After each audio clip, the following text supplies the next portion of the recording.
আসসালামু আলাইকুম। মাননীয় প্রধানমন্ত্রী জনাব তারেক রহমানের উদ্দেশ্যে কিছু কথা। তো জনাব তারেক রহমান তার বোর্ড সিদ্ধান্ত নিয়েছে যে মোটরসাইকেলের কর আরোপ করবে প্রতি বছর ৫,০০০ টাকা ১১০ সিসির উপরে আমার জানা মতে।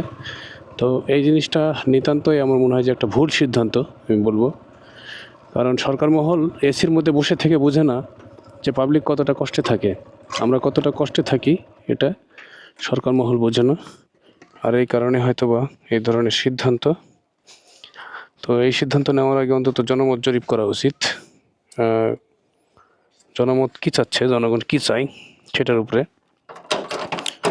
তো এই হচ্ছে আমার দোকানে চলে আসছি। আমাকে প্রতিনিয়তই হচ্ছে এই দোকানে কাজ করতে হয়, মালিক কর্মচারী নিজেই। তো এখানকার জ্বালা আমাকে বুঝতে হয় যে আমি কি জ্বালা পোহাই। আমার এই যে র্যাকে যে মেডিসিনগুলো দেখছেন, এই মেডিসিনগুলো এইগুলো আমি যে ক্রয় করি মেডিসিনগুলো, তার ইনভয়েস থাকে, সরকারকে ট্যাক্স ভ্যাট দিই, সেটা ডকুমেন্টস থাকে। এই যে এখানে আমি প্রোডাক্ট ক্রয় করেছি কত, ১৩49 টাকা ৩২ পয়সা। ভ্যাট কত দিয়েছি, ২৩৪ টাকা ৭৮ পয়সা। তাহলে ১৩49 টাকা ৩২ পয়সায় ভ্যাট হচ্ছে ২৩৪ টাকা ৭৮ পয়সা। তাহলে এই ভ্যাটটা আমি প্রদান করতেছি এখান থেকে। এই মালে আমি লাভ কত করব দেখেন। এখানে থাকে হচ্ছে কত ট্যাবলেট, ৩৬০টা, মানে ৩৬ পাতা, 10টা করে থাকলে তাহলে ৩৬ ইন্টু ৪৫, ১৬২০ টাকা এটা আমি বিক্রি করি। ৪৫ টাকা পাতা বিক্রি করলে ৪৩০০ বিক্রি করতে হয়। তাহলে এখন বাদ দেন ১৫৭০ টাকা, আমি ৫০ টাকা লাভ করি এখান থেকে। আর আমার মাধ্যমে গভর্নমেন্ট পায় ২৩৪ টাকা ৭৮ পয়সা। তাহলে আমার প্রায় কত গুণ, ২৩৪ ভাগ ৫০, আমার প্রায় 5 গুণ লাভ হচ্ছে গভর্নমেন্টের। বুঝতে পারছেন? আমার দ্বারা গভর্নমেন্ট লাভ করে 5 গুণ প্রতিটা ওষুধে। এখানে সব ট্যাক্স ভ্যাট দিয়েই এই ওষুধগুলো ক্রয় করতে হয়। দেখেন, একটা না, শুধু কতগুলো ইনভয়েস আছে আমার কাছে। দেখেন, এইগুলো কিন্তু উড়ে উড়ে হাওয়ায় আসে না, সব ইনভয়েস। এই যে ইনভয়েস দেখেন, এটাতে যেমন ভ্যাট নেই, এগুলো ভ্যাট নেই, সেগুলো সরকার নেয় না। নিউট্রিশন কিছু প্রোডাক্ট আছে, ভিটামিন প্রোডাক্ট আছে, এগুলোতে নেয় না। এই যে এটাতে নিছে, এই যে লোসেকটির লুমোনা, ৩৭৭ টাকা ৮১ পয়সায় ৬৫ টাকা ৭৪ পয়সা ভ্যাট। তো এইভাবে হচ্ছে ভ্যাট সরকারকে দিতে হয় আমাদের।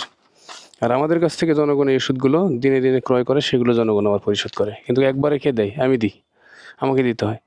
তাহলে এখানে অলমোস্ট আমার যদি এখানে এই দোকানে ১,০০,০০০ টাকার ওষুধ বিক্রয় করি আমি, দেখা যাচ্ছে আমার ৫,০০০ টাকা লাভ হলে গভর্নমেন্ট পায় ২৫,০০০ টাকা ১,০০,০০০ টাকায় আমার দ্বারা, আমার মতন অধমের দ্বারা।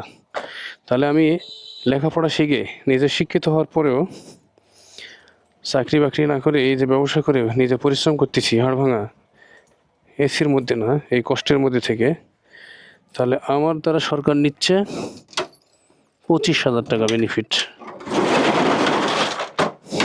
আর আমি পাচ্ছি ৫,০০০ টাকা। সেটা দিয়ে আমাকে আমার পরিবার, আমার সন্তানের লেখাপড়া, আমার চিকিৎসা, আমার বেতন, মাসিক খরচ, বাজার খরচ সব আমাকে করতে হয়। দিন শেষে আমার কি কোনো পেনশনও নেই, আমার মেডিকেল ভাতা নেই, আমার কিচ্ছু নেই। হ্যাঁ, আমি যদি মরে যাই আজকে আমার পরিবারের দায়িত্ব গভর্নমেন্ট নেবে না, তাহলে সব দায়িত্ব আমার। এরপরে আমার প্রয়োজনে ওই গাড়িটা ব্যবহার করি। ওই যে গাড়িটা অ্যাপাচি দেখতে পাচ্ছেন, খুব কষ্ট করে গাড়িটা ক্রয় করেছিলাম। তো এই গাড়িটা রেজিস্ট্রেশন করতে আমার ২৫,০০০ টাকার মতন খরচ, ড্রাইভিং লাইসেন্স করতে দৌড়াতে প্রায় ৫-৬ হাজার টাকা খরচ, ৩০,০০০ টাকা ওখানে। গাড়িটা কেনার সময় আমি চালানে আমি দেখেছি প্রায় ৫০,০০০ টাকা, ওখানে চালানে ভ্যাট নিয়েছে সরকার। আমি কিনেছিলাম ১,৯৫,০০০ টাকা দিয়ে। তাহলে ১,৯৫,০০০ টাকাতে গভর্নমেন্ট নিয়েছে সেই সময় ৫০,০০০। চালানে আমি দেখেছি, গেট পাস যেটা বা চালান বলি, ১,৪৫,০০০ টাকা গাড়ির দাম।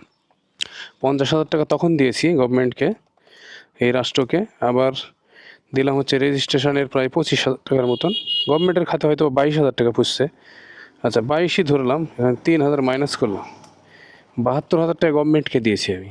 এরপরে ১০ বছর পর আবার রেনু করতে হবে, আবার গভর্নমেন্টকে আমি ৫,০০০ টাকা দিব। আমি কি বিলাসিতায় ব্যবহার করি এটা? আমার এই দোকানের কাজে গভর্নমেন্টের কাজে ব্যবহার করি, গভর্নমেন্টকে আমি 25,000 টাকা দিচ্ছি এখানে ব্যবসার কাজ পরিচালনা করার জন্য, আমার একটা গাড়ির প্রয়োজন, তাই তাহলে গভর্নমেন্ট আমাকে কী দেয়? আমাকে পেনশন দেয় না, আমাকে মেডিকেল ভাতা দেয় না, আমাকে হাউস ভাড়া দেয় না, তাহলে কোনো কিছু না দিয়ে গভর্নমেন্ট আমার কাছ থেকে ওই গাড়ির উপরে কী করে চার্জ করতে পারে? আমি মনে করি এটা একটু অযৌক্তিক। এ দেশের একজন সচেতন নাগরিক হিসেবে, একজন সচেতন মানুষ হিসেবে গভর্নমেন্টের কাছে আমার আবেদন যে এটি আপনি প্রত্যাহার করুন। এই বিষয়টি আপনার সম্পূর্ণ নিতান্ত একটি ভ্রান্ত ধারণা। আপনাকে কে বা কাহারা আপনাকে এই বুদ্ধি দিয়েছে, সেই বুদ্ধি থেকে আপনি বের হয়ে আসুন, কারণ এটা কার্যকর করলে এই দেশের মানুষ কখনোই মেনে নেবে না, এটা মেনে নেওয়ার মতনও না। আপনারা যদি একটা জিনিস জনগণের কাছে চাপিয়ে দেন, জনগণের প্রতিনিধি হয়ে বলতেছেন যে রাষ্ট্রের মালিক জনগণ, আর সেই জনগণ তো এটা চায় না। আমরা আমাদের উপরে জুলুম করে আপনি সেই উন্নয়ন করবেন, সেই উন্নয়ন আমরা চাই না। অতএব আমাদের উপরে যেটা সবচেয়ে বোঝা হয়ে যায়, এই বোঝা আমাদের কাছে চাপাবেন না দয়া করে। এই বিষয়টি আপনি স্কিপ করুন, এই বিষয় থেকে আপনি বের হয়ে আসুন। আজকের ভিডিও এখানে শেষ করছি। আসসালামু আলাইকুম রহমতুল্লাহ।